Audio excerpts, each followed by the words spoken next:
ছাড়ো, আমি বলছি ছাড়ো আমাকে।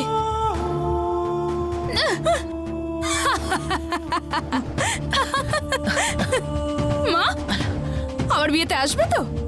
বলো, বলছো না কেন?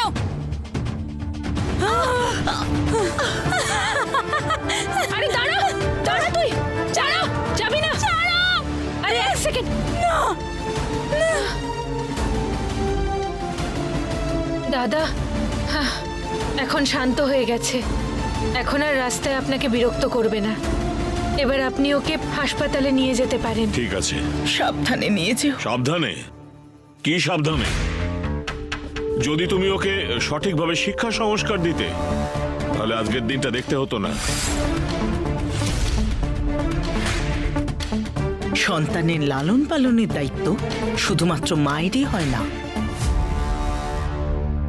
আজ আমার মেয়ের যেই অবস্থা হয়েছে, সেটার জন্য তুমিও অনেকখানি দায়ী। এসব তুমি কি বলছো প্রতিজ্ঞা?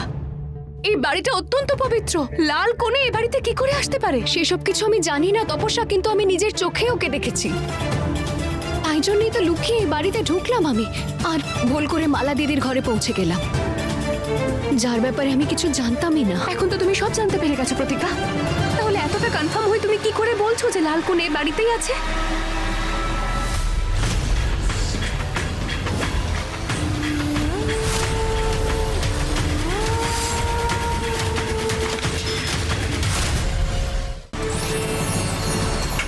তুমি তো এসব খাও না, কেন খাচ্ছ এসব?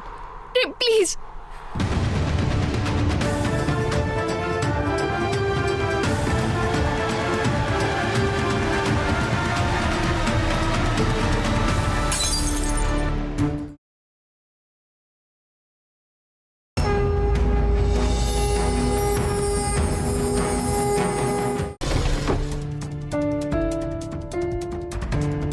না না, একদম চুপ চুপ, একদম চুপ, শান্ত হয়ে বসো।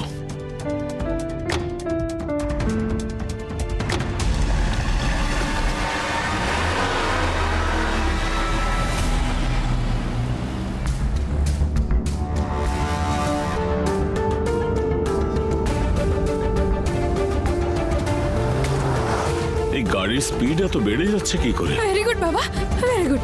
আমাদের তাড়াতাড়ি যেতে হবে। Very good. চুপ! তুমি রেগে যাচ্ছ কেন? আমাদের তাড়াতাড়ি যেতে হবে, বলছো তো আমি তোমাকে। তপস্যা, এই মুহূর্তে দাঁড়িয়ে এই বাড়িতে আমাকে কেউ বিশ্বাস করছে না, কিন্তু তুমি তো আমার বোন হও।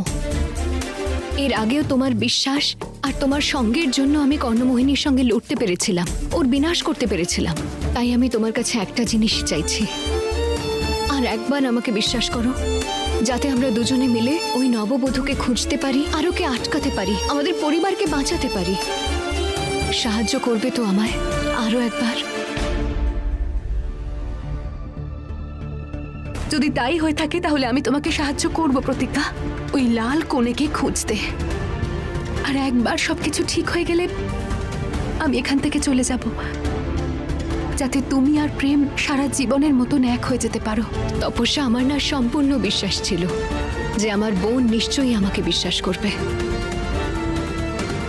শুধু মহাকালের কাছে একটাই প্রার্থনা করি, ওই লাল কোণে আমাদের পরিবারের সঙ্গে কোনো অনর্থ করার আগে আমাদের ওকে খুঁজতেই হবে।